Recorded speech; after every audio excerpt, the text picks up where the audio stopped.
Suamiku tak tahu aku kaya raya, bahkan dia justru selingkuh dengan wanita lain. Episode 2. Tamat. Assalamualaikum sahabat Bunda. Semoga Allah selalu memberikan kesehatan dan kebahagiaan untuk kita semua. Buat sahabat Bunda yang sudah subscribe, semoga rezekinya dilancarkan ya. Amin ya rabbal alamin. Om, ini apa tidak salahkah jumlahnya? Tanya Mbak Arum. Suaranya bergetar.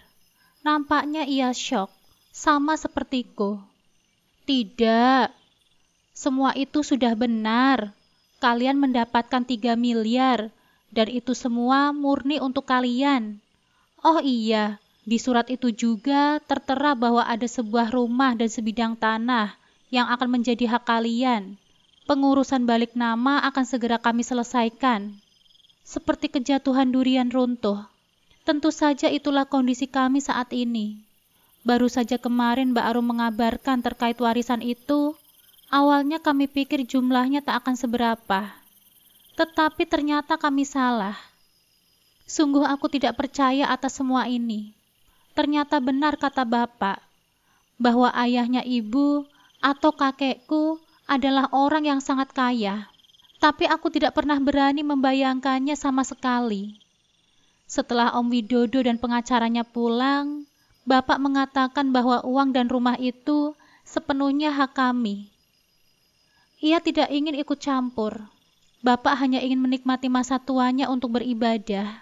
Aku dan Mbak Arum pun sepakat akan segera mendaftarkan Bapak berangkat ke Tanah Suci dan merenovasi rumah. Itulah yang pertama kami sepakati. Selanjutnya kami masih bingung.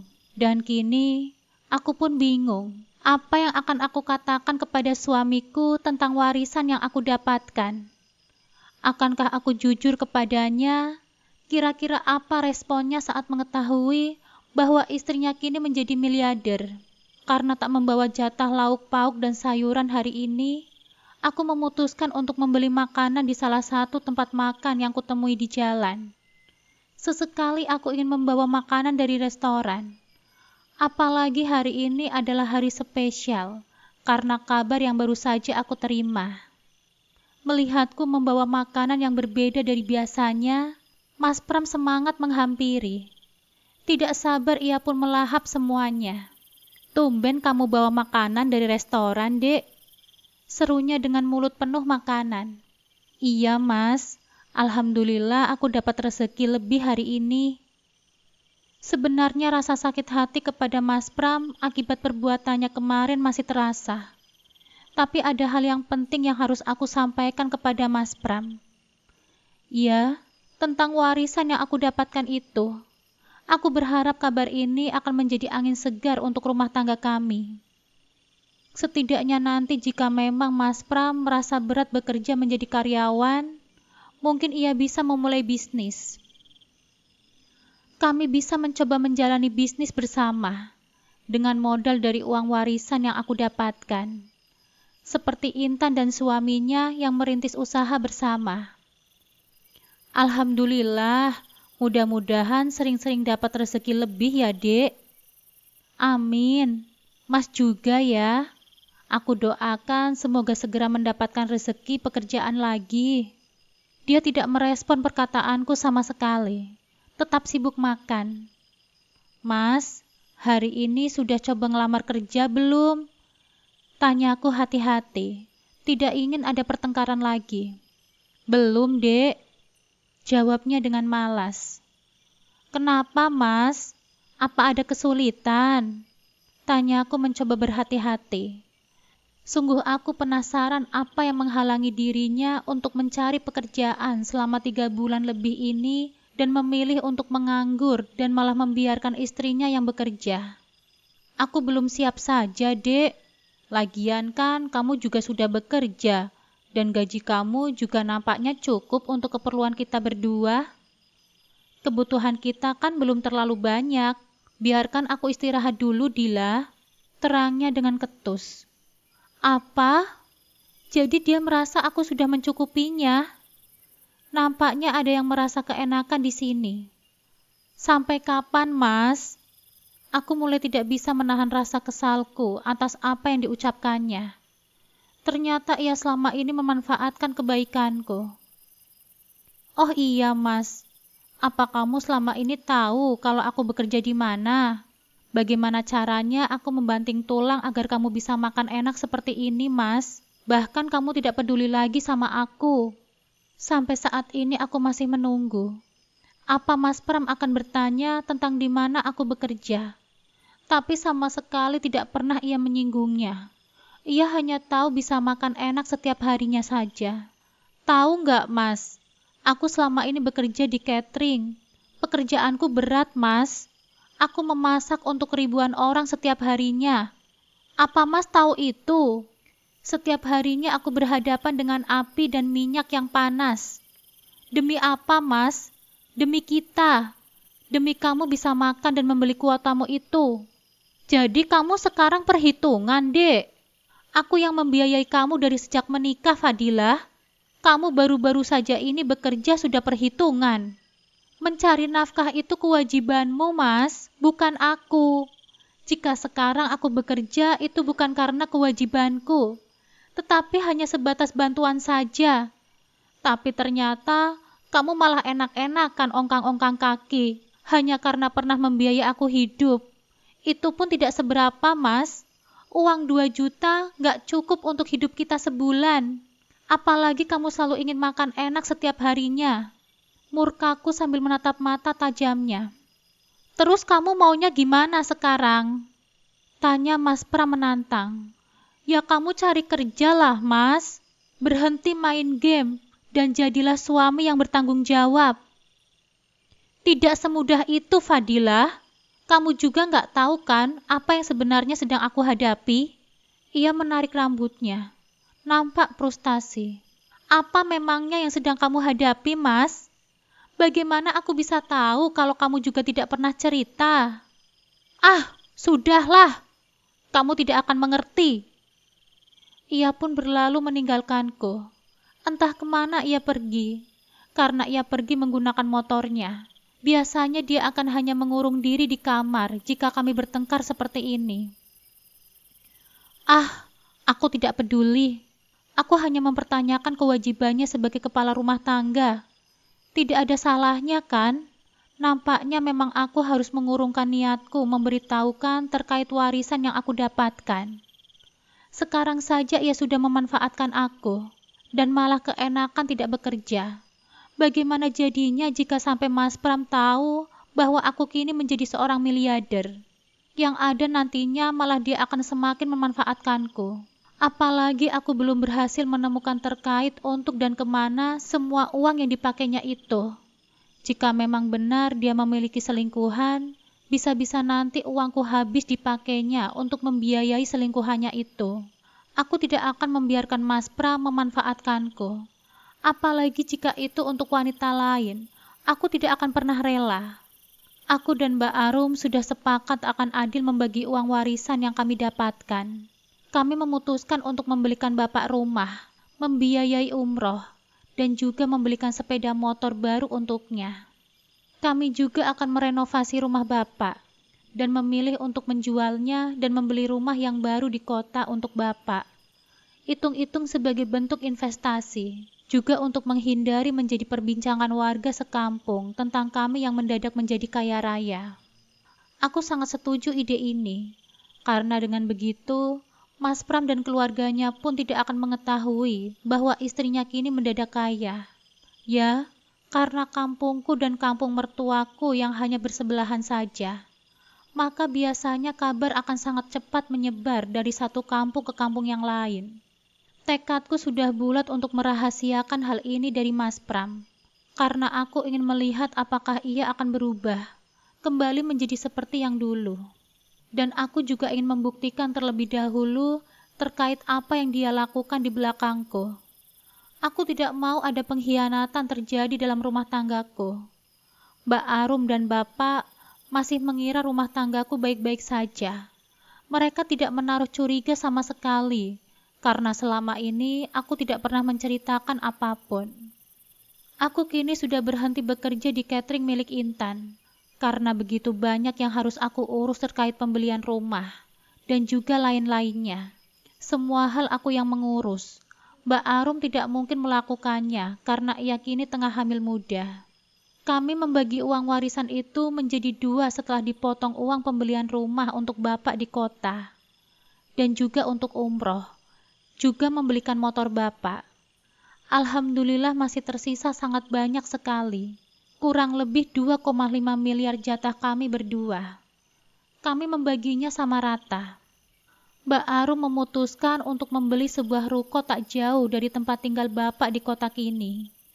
Mereka berniat membuka toko glosir peralatan rumah tangga. Dan mereka tetap tinggal bersama bapak. Mereka pun membeli sebuah mobil untuk operasi tokonya tersebut. Kini tinggallah aku yang kebingungan. Uang bagianku akan aku gunakan untuk apa?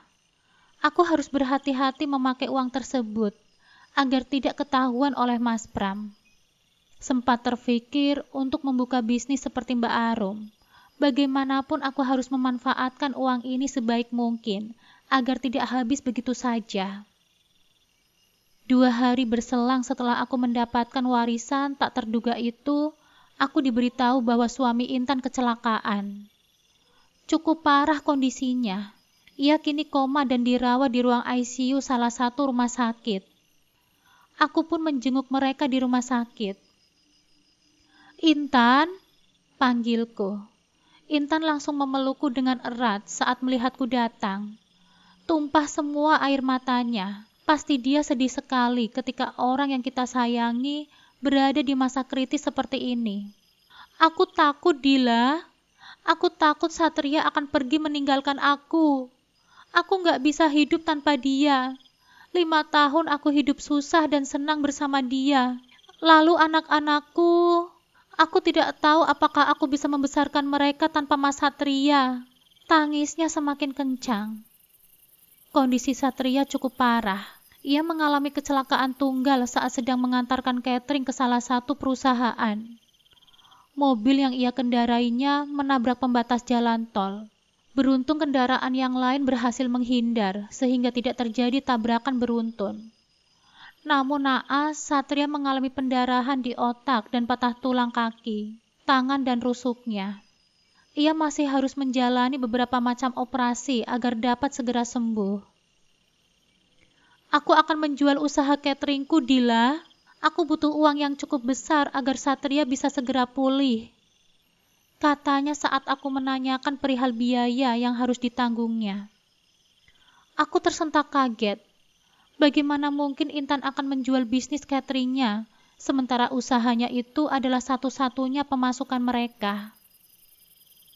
"Kamu yakin Intan akan menjualnya? Lalu bagaimana dengan kehidupan kalian ke depannya?" Tak apa, Dila. Uang masih bisa dicari, tapi kesembuhan Satria yang sekarang jadi prioritasku, jawabnya. Sepulang dari rumah sakit, aku tidak mungkin langsung pulang ke rumah, karena yang Mas Pram tahu, aku masih bekerja seperti biasa. Aku terus memikirkan tentang bisnis catering Intan yang akan dijual. Sempat terbesit, apa aku saja yang mengambil alih bisnisnya tersebut? Apalagi sedikit banyak aku sudah tahu soal seluk-beluk bisnis catering tersebut. Namun aku masih ragu akan kemampuan diriku sendiri. Bisakah aku menjalankannya? Karena berbisnis bukan hal main-main. Dan aku tidak ingin mempertaruhkan nasib para karyawan catering itu nantinya. Aku teringat Om Wibowo pernah mengatakan bahwa ia terbuka jika ingin menghubunginya. Terpikir olehku untuk berkonsultasi dengan beliau, karena beliau sudah ahli di dunia bisnis. Ide yang bagus jika kamu mau mengakuisisi catering tersebut, apalagi kamu bilang prospeknya cukup besar. Mereka punya 3 pabrik yang bekerja sama. Itu sudah sangat luar biasa sekali. Pesan Om, kamu harus banyak belajar lagi tentang bisnis catering. Jangan lepas kontak dengan pemilik sebelumnya. Pertahankan dia. Ambil dia sebagai tim penasehat. Kalau perlu gaji dia. Om juga bersedia jadi mentor bisnis kamu. Kalau ada apa-apa, kamu bisa kontak Om saja. Om Wibowo sangat mendukung ideku ini. Aku jadi bersemangat menjalankan semuanya. Aku bisa memiliki bisnis sekaligus membantu Intan yang sedang kesulitan. Keesokan harinya, aku kembali mengunjungi Intan, bermaksud menemaninya sekaligus membicarakan perihal rencananya untuk menjual bisnis cateringnya itu. "Bagaimana kabar Satria hari ini, Intan?" tanyaku. Aku memaksa Intan untuk ikut denganku sarapan di kantin rumah sakit. Susah sekali membawanya pergi dari ruang ICU ini. Ia tak mau sedikit pun meninggalkan Satria. Tapi aku memaksanya setelah memastikan perawat akan menghubungi Intan jika ada kabar terbaru. Dia harus segera dioperasi untuk pengangkatan gumpalan di kepalanya, tapi masih harus menunggu kondisinya stabil, baru operasinya bisa dilakukan. Target dokter minggu depan katanya. Tapi aku bingung soal biaya, Dila. Maukah kamu membantuku untuk mencari pembeli cateringku? Pinta Intan. Kamu serius akan menjualnya, Tan? Aku serius, sangat serius, Dila. Aku butuh dana segar sekarang. Katanya seolah putus asa. Bagaimana kalau ada yang mau memberikanmu pinjaman? Aku memberikan opsi lain yang bisa kulakukan untuk membantunya. Bagaimana aku bisa membayarnya, Dila? Bahkan sekarang aku tidak bisa fokus mengurus catering tersebut. Kalau aku yang membelinya, apakah kamu percaya aku bisa mengelolanya, Tan? Tanyaku perlahan. Aku ingin tahu reaksi Intan. Maksud kamu apa, Dila? Tanya Intan. Nampaknya kebingungan. Ya, aku akan membeli cateringmu, kataku meyakinkannya. Tapi memangnya kamu ada uang? Tanya Intan lagi. Pastilah ia meragukan kemampuanku. Aku pun menceritakan kepada Intan perihal warisan yang aku dapatkan, dan juga rencanaku ke depan terkait bisnis cateringnya. Intan menyambut baik rencanaku itu. Bahkan ia berjanji akan membantuku memajukan bisnis cateringnya nanti. Dan akhirnya kami pun deal dalam akuisisi bisnis ini. Perihal pinjaman, administrasi, dan akta jual beli, anak buah Om Wibowo yang akan membantu mengurusnya, mengurus semua legal dan perjanjian jual beli, sekaligus juga memastikan operasional tentang berjalan di dapur catering, yang kini telah menjadi tanggung jawabmu memang tidaklah mudah. Sampai-sampai aku melupakan bahwa aku punya misi yang harus segera diselesaikan, yaitu mencari tahu apa yang telah Mas Pram lakukan di belakangku. Sampai pada suatu hari, Intan yang masih berada di rumah sakit menanyakan keberadaanku. "Kamu ada di mana, Dila?" Tanyanya lewat sebuah aplikasi pesan. "Aku lagi di tempat catering nih. Ada apa, Tan?" Balasku. "Suamimu ada di sini, di rumah sakit. Aku kira kamu sakit, tapi aku nggak lihat kamu." Aku mengeritkan keningku. "Di rumah sakit? Siapa yang sakit memangnya?" Aku tidak mendapatkan kabar apapun tentang seseorang yang harus dirawat di rumah sakit. Kubuka pesan grup keluarga suamiku, tapi di sana tidak ada kabar apapun terkait sakitnya seseorang. Intan mengirimkan sebuah foto kepadaku. Di situ terpampang jelas bahwa suamiku memang sedang di rumah sakit. Aku kenal tempat itu, karena beberapa kali aku dan Intan berbincang terkait bisnis catering di sana. Aku pun mencoba menghubungi Mas Pram lewat telepon, memastikan keberadaannya. "Halo Mas, kamu lagi apa?" tanyaku ketika ia menjawab teleponku. "Aku lagi di rumah," jawabnya. Ia berbohong, padahal jelas-jelas ia kini sedang ada di rumah sakit. "Kenapa? Kamu sudah makan, Mas?"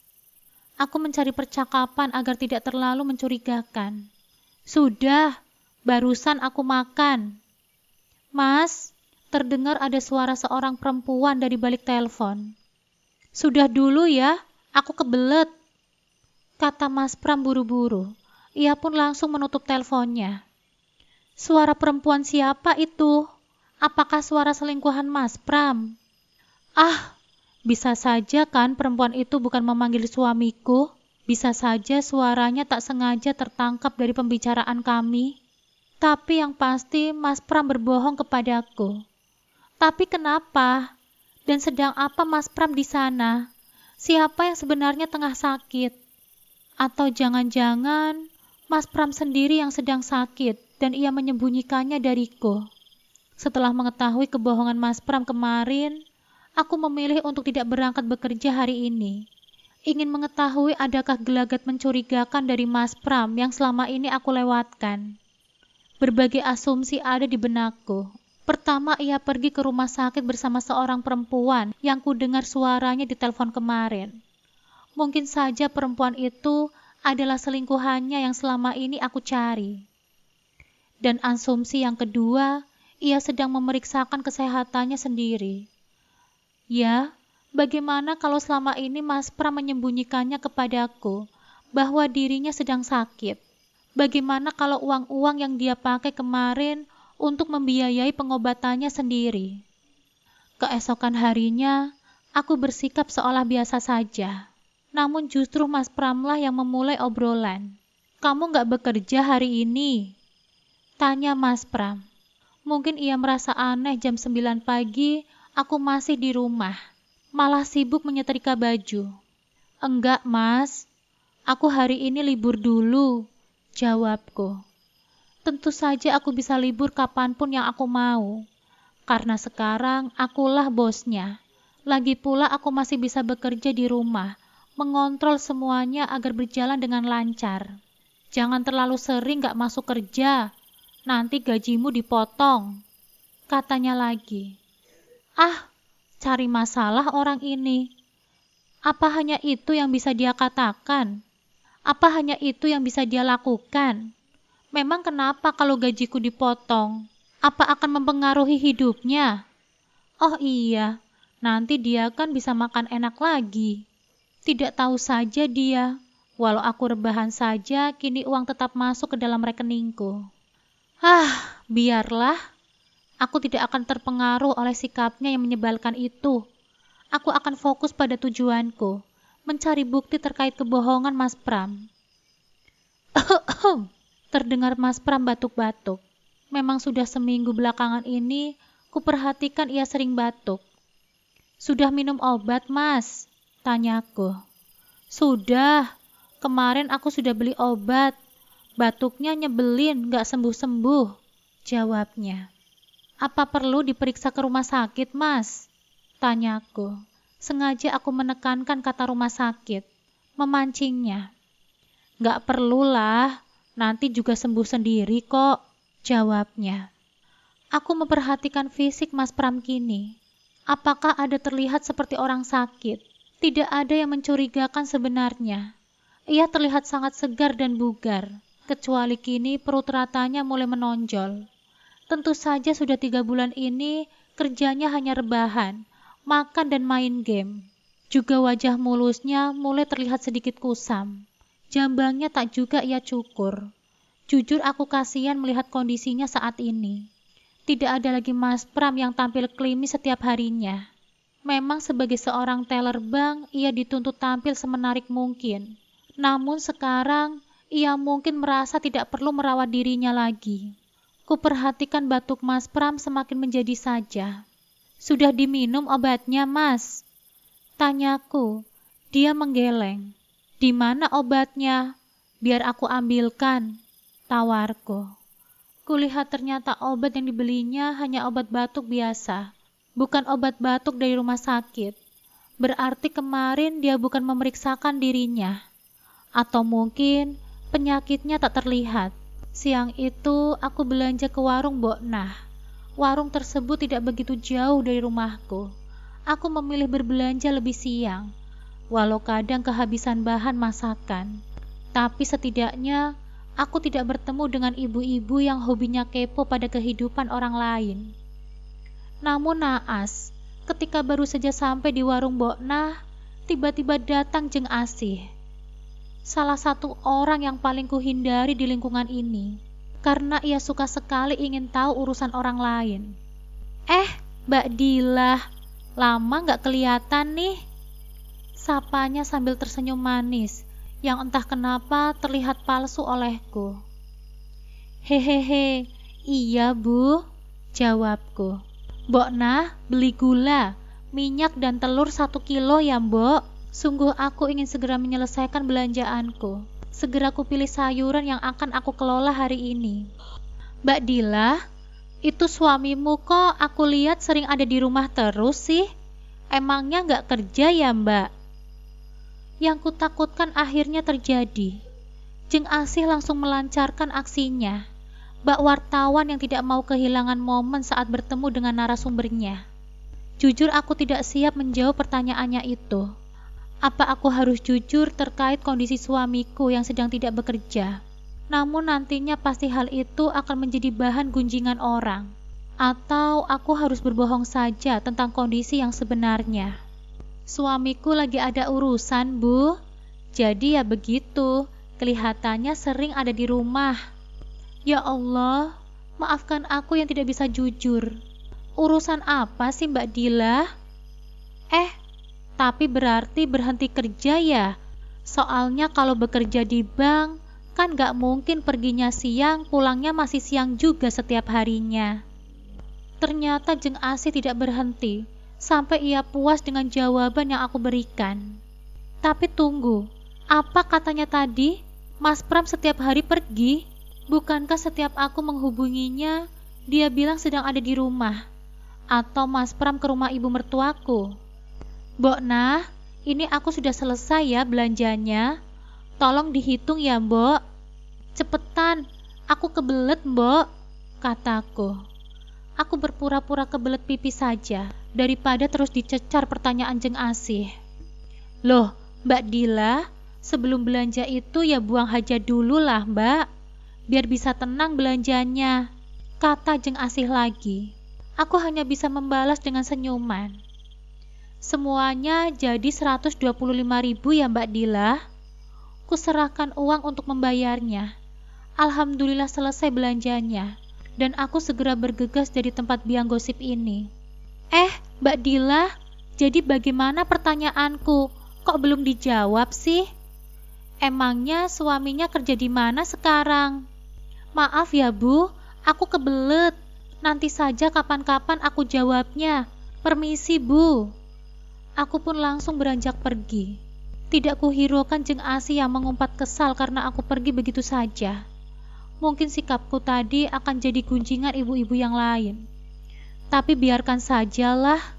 Apa peduliku? Malah mengurangi dosa-dosaku kan? Sesampainya aku di rumah, sayup-sayup kudengar Mas Pram sedang menerima telepon. Sekarang bagaimana kondisinya? Mungkin dia hanya kaget saja. Kamu bagaimana? Apakah bisa tidur? Iya, nanti aku akan ke sana.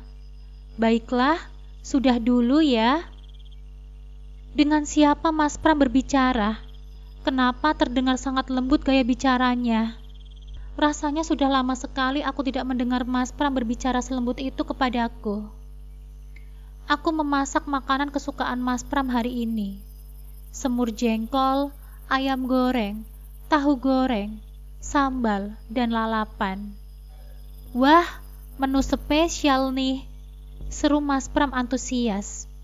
Jadi lapar? Makanlah Mas, sudah matang semua. Ia pun duduk menunggu aku yang mengambilkan nasi untuknya. Kulihat ia begitu lahap memakannya, sampai menambah beberapa kali.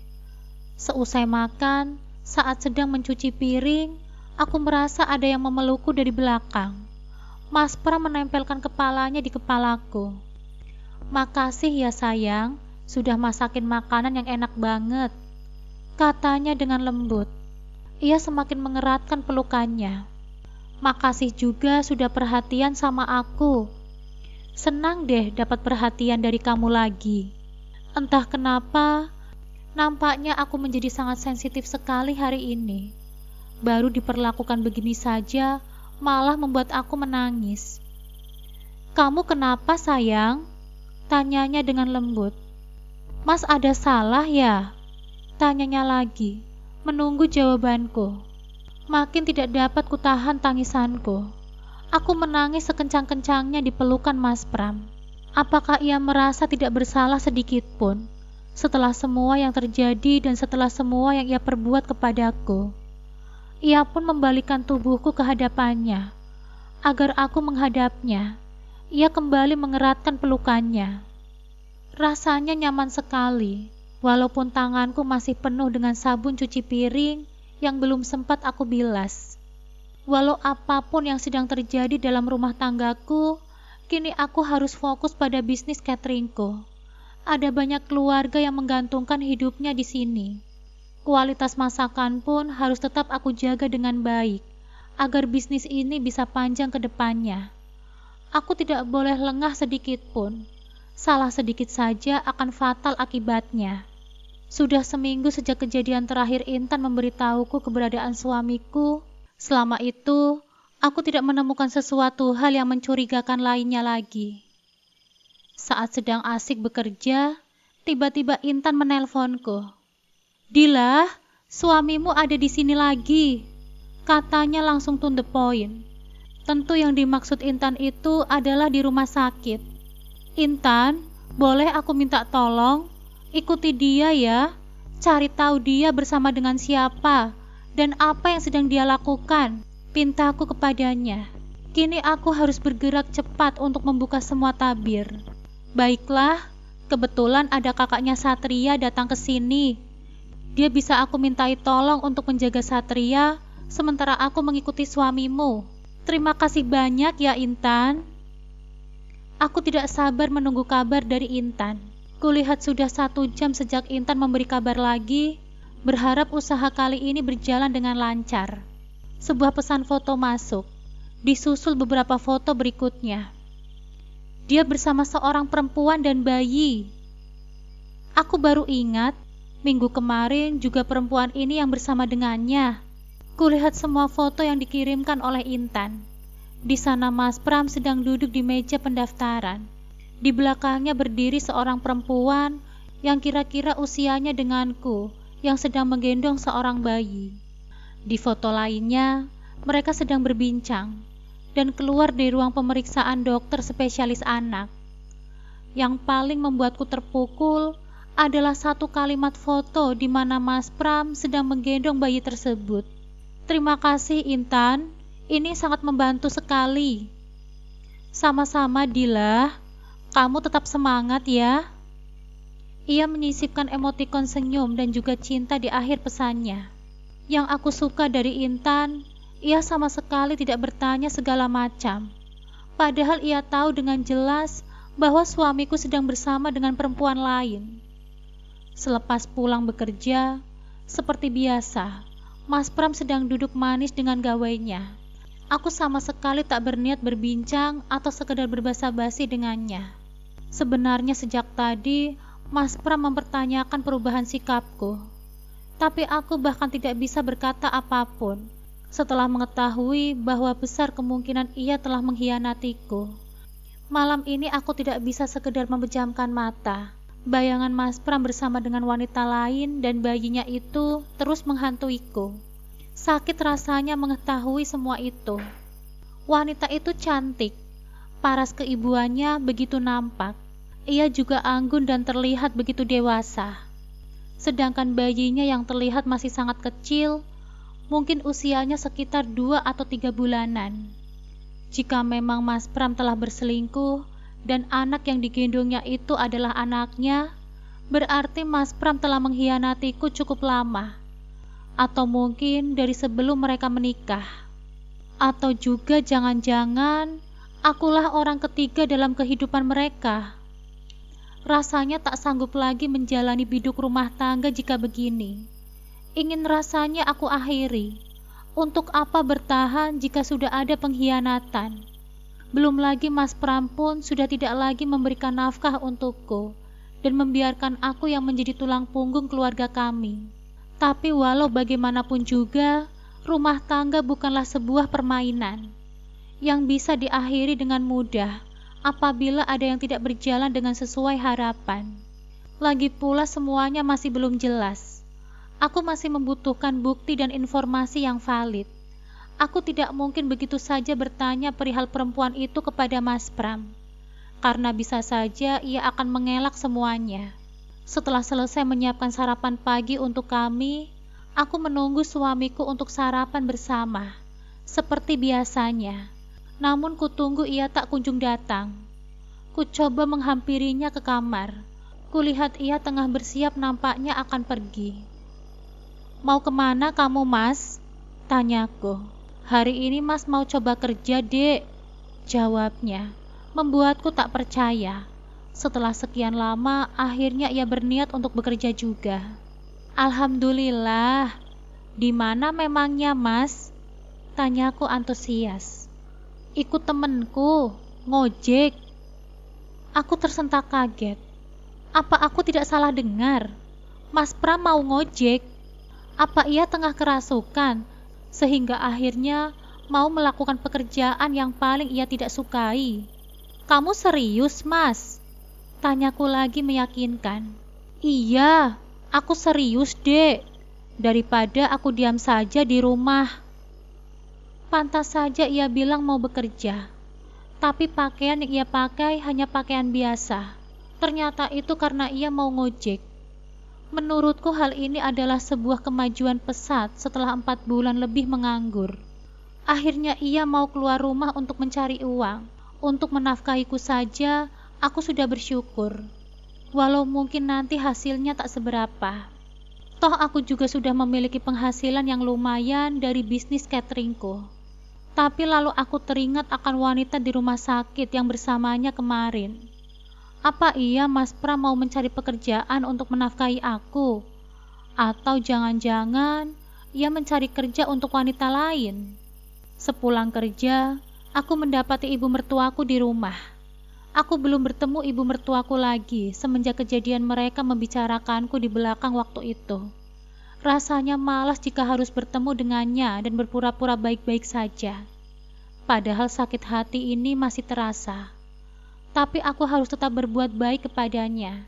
Bagaimanapun juga, mereka adalah orang tua dari suamiku.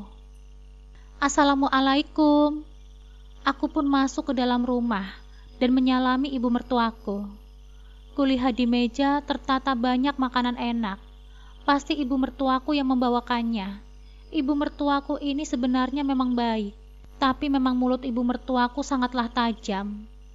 Ia dengan mudah mengatai orang lain, padahal belum tentu kebenarannya. "Jadi sekarang kamu bekerja, Fadilah?" tanya ibu mertuaku setelah aku duduk di sebelah suamiku. "Iya, Bu. Aku bekerja agar ada pemasukan selama Mas Pram belum dapat kerjaan," jawabku. "Baguslah kalau begitu. Memang kalau suami lagi kesulitan, istri harus sigap membantunya," ucap ibu mertuaku dengan datar. Tapi sama seperti Mas Pram, ia bahkan tidak bertanya aku bekerja di mana dan sebagai apa. Anak dan ibu sama saja tak peduli. "Tapi kamu harus tetap memperhatikan suamimu. Jangan sampai kamu lalai akan kewajibanmu sebagai seorang istri," cetus ibu mertuaku lagi tiba-tiba. "Apa tadi katanya? Jangan sampai aku melupakan kewajibanku sebagai istri. Bukankah malah anaknya yang lupa akan kewajibannya sebagai suami? Oh iya, hari ini kan Mas Pram mulai kerja. Gimana tadi ngojeknya, Mas?" tanyaku penasaran, sekaligus mengalihkan pembicaraan. "Heh, aku tidak mengizinkan Pram untuk mengojek lagi," kata ibu mertuaku dengan tegas. "Ibu sekolahin dia tinggi-tinggi, buat apa kalau ujung-ujungnya hanya menjadi tukang ojek? Sama saja kalau gitu Pram sama si Agung. Dia itu kan hanya lulusan SMP. Ya wajarlah kalau Agung jadi tukang ojek. Sedangkan anakku kan sarjana, tidak pantas menjadi tukang ojek," katanya lagi. Agung adalah teman Mas Pram yang mengajaknya untuk mengojek. Terlihat raut kekesalan di wajah ibu mertuaku. Oh, rupanya karena ini ibu mertuaku sampai datang ke rumah. Karena mendapat berita bahwa Mas Pram kini mengojek di pangkalan, dan ia tidak terima. "Pasti kamu kan yang memaksa Pram untuk menjadi tukang ojek? Iya kan, Fadilah? Kamu itu keterlaluan ya. Hanya karena anakku menganggur beberapa bulan saja, Kamu sudah seenaknya nyuruh suami kamu untuk kerja kasar kayak gitu. Tuduhnya seenaknya. Hah? Lagi-lagi seperti biasa, ia melimpahkan kesalahan anaknya kepadaku. Tapi kan ini hanya sementara, Bu. Aku juga sedang melamar pekerjaan. Nanti kalau sudah keterima, aku juga bakal berhenti. Sela Mas Pram menengahi.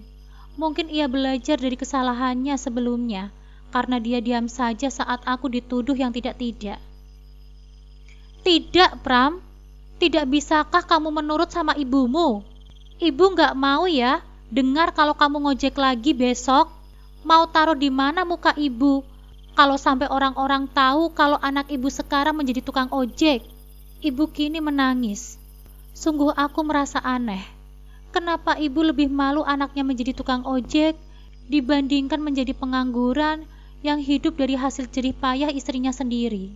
Dan kamu, Fadilah, janganlah hanya karena mengharapkan uang yang tak seberapa itu sampai kamu memaksa suamimu untuk bekerja menghalalkan segala cara.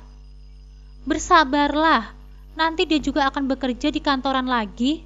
Tidak perlu kamu menyuruhnya untuk mengojek lagi. Apa maksud perkataan ibu mertuaku ini?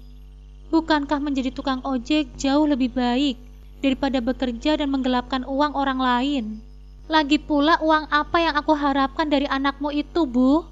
Bahkan ketika ia berpenghasilan saja, aku tidak bisa menikmatinya. Dan asalkan ibu tahu saja ya, sekarang uangku banyak. Dan bahkan sekarang aku berdiam diri saja, uang sudah mengalir ke rekeningku. Runtuhku dalam hati. Aku tidak mungkin mengatakannya langsung di hadapannya. Bisa-bisa terjadi perang dunia ketiga nantinya. Biarkan saja nanti waktu yang akan menjawab, dan Allah yang akan membalas semuanya. Mas Pram masih menjadi tukang ojek. Dia tidak peduli walaupun ibunya terus melarangnya. Aku mengaku salut akan kegigihannya yang satu ini. Namun di balik semua itu, aku sebenarnya sedih. Karena selama 2 minggu menjadi tukang ojek, Mas Pram sama sekali belum pernah memberikan uang hasil dari mengojeknya kepadaku. Padahal sehari-hari ia masih makan dari hasil jerih payahku. Bedanya kini memang tidak lagi meminta uang bensin ataupun kuota kepadaku. Namun soal makan, ia masih mengandalkan aku.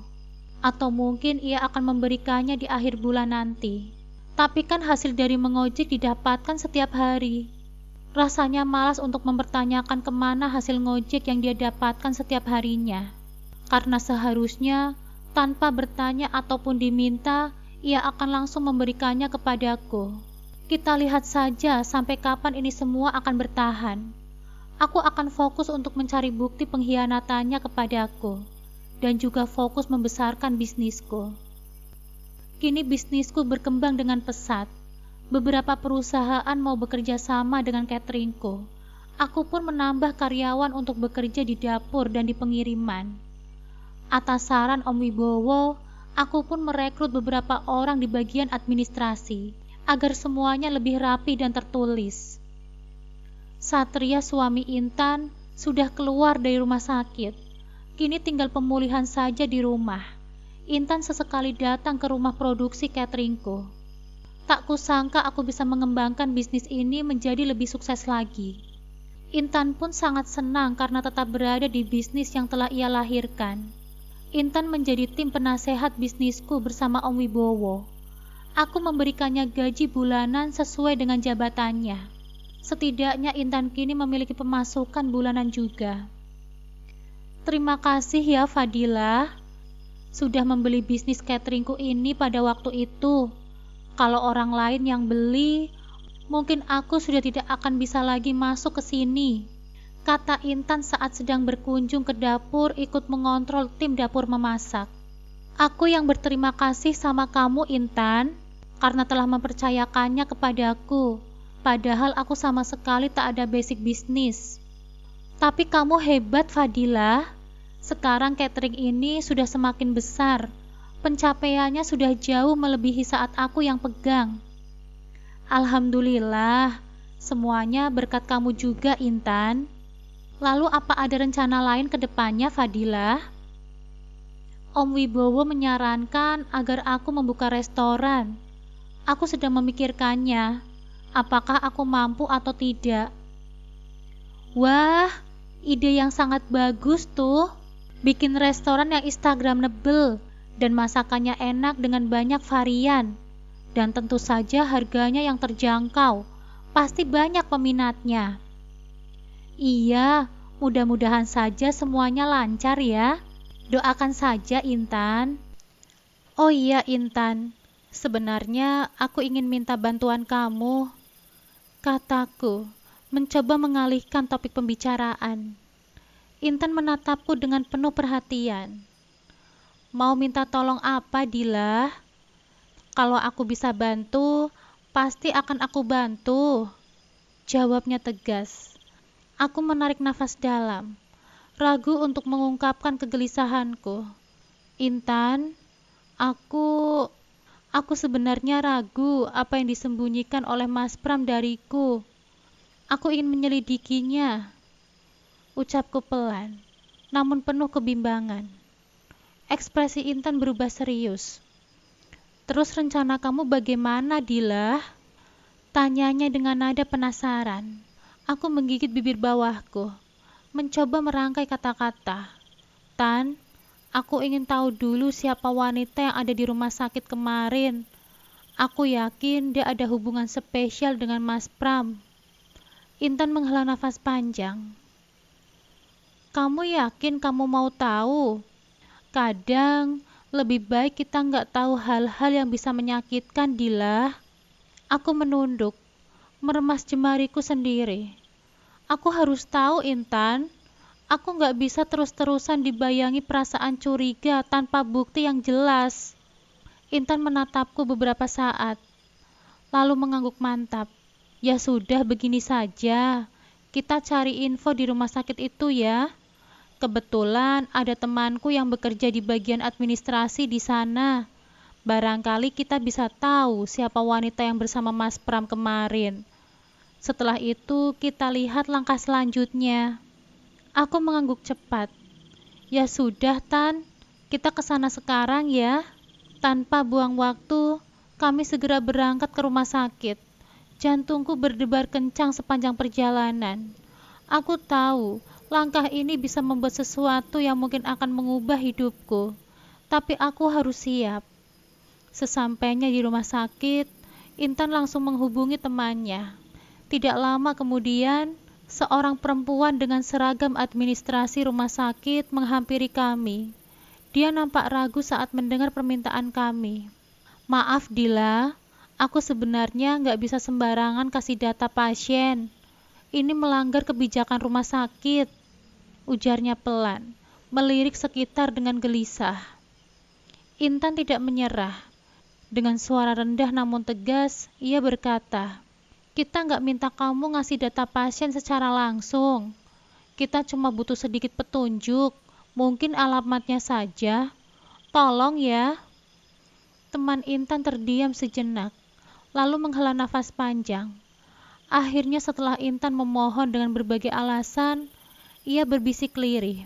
Aku nggak bisa ngasih detail banyak, tapi tolong jangan bawa-bawa namaku ya kalau ada apa-apa. Iya, tenang saja, jawab Intan. Akhirnya kami mendapatkan alamat wanita itu. Aku dan Intan langsung menuju ke alamat yang tercatat dalam sistem. Rumahnya berada di komplek perumahan elit.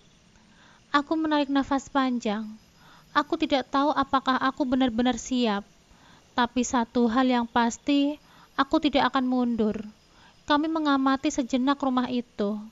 Kebetulan ada seorang bapak-bapak yang nampaknya adalah warga komplek tersebut.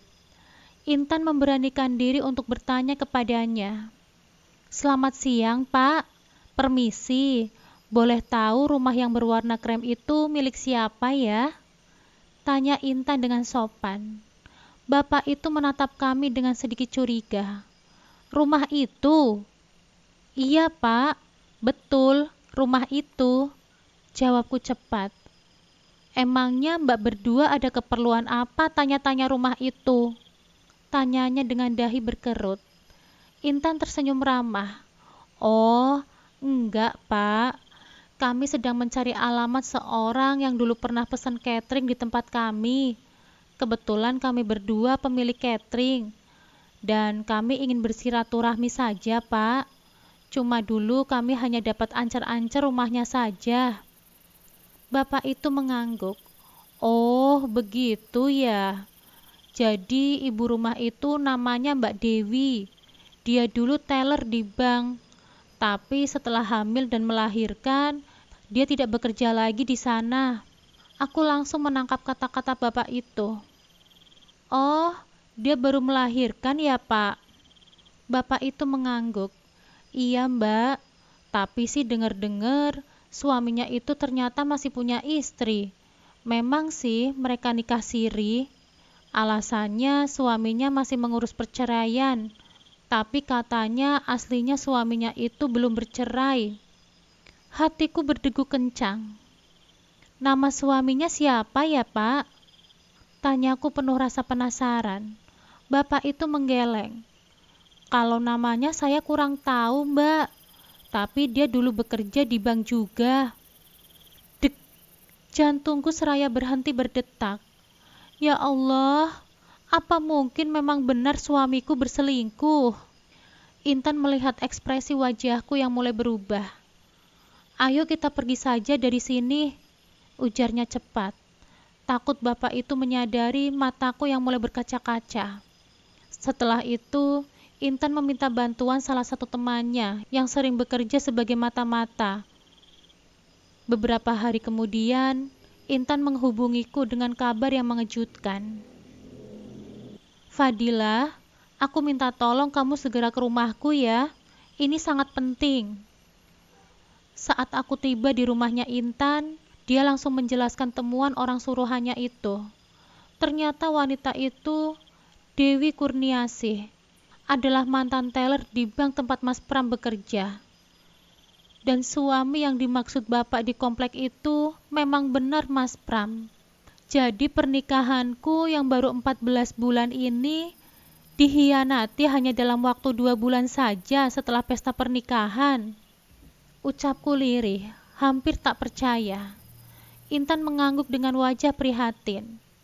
Iya Dila, selama ini Mas Pram membiayai kehidupan Dewi, termasuk membelikan rumah itu. Bahkan dia melakukan korupsi di bank untuk membiayainya. Aku menutup wajahku dengan kedua tanganku. Ya Allah, aku nggak menyangka, Tan. Aku nggak menyangka. Pihak bank awalnya tidak mau ikut campur dalam urusan rumah tangga Mas Pram. Tapi saat Dewi hamil, mereka mulai mencium adanya penyimpangan keuangan yang dilakukan oleh Mas Pram. Akhirnya, Mas Pram dipecat setelah ditemukan bukti kuat bahwa dia telah melakukan korupsi. Mendengar semuanya, hatiku hancur berkeping-keping. Aku tahu aku harus mengambil keputusan. Aku dan Intan menemui Om Wibowo untuk berdiskusi. Om Wibowo sangat marah setelah mendengar semua yang terjadi. Tetapi aku menenangkannya. Aku hanya ingin meminta bantuannya agar bisa berbicara dengan Bapak tanpa membuatnya terlalu syok. Keesokan harinya, kami semua berkumpul di rumah Bapakku. Aku juga mengajak Mbak Arum, kakakku dan suaminya. Om Wibowo dengan hati-hati menjelaskan semua yang terjadi. Awalnya Bapakku nampak sangat terpukul, tetapi akhirnya beliau bisa menerima kenyataan. Kalau ini memang yang terbaik untuk kamu, Nak, Bapak ikhlas. Kamu harus bahagia, kata bapakku dengan suara berat. Malam hari setelah pertemuan itu, aku pun tidak bisa tidur. Aku sengaja menjaga jarak dengan Mas Pram. Aku gunakan malam itu untuk sholat malam. Malam itu, aku duduk di atas sajadah. Hatiku terasa penuh sesak. Aku menengadahkan tanganku, mencoba menuangkan semua kegelisahan dan ketakutanku dalam doa. Dengan suara lirih, aku mulai bermunajat kepadanya. Ya Allah, Zat yang maha mengetahui segala isi hati. Aku hambamu yang lemah, yang seringkali tidak memahami rencanamu. Malam ini, aku datang kepadamu dengan hati yang gelisah dan pikiran yang penuh kebingungan. Ya Allah, jika kebahagiaanku ada dalam jalan yang sedang aku tempuh, maka kuatkanlah hatiku, teguhkanlah langkahku, dan bimbinglah aku untuk tetap berada di jalan-Mu. Namun jika ini bukan yang terbaik untukku, tunjukkanlah jalan yang terbaik, jalan yang Engkau ridhoi.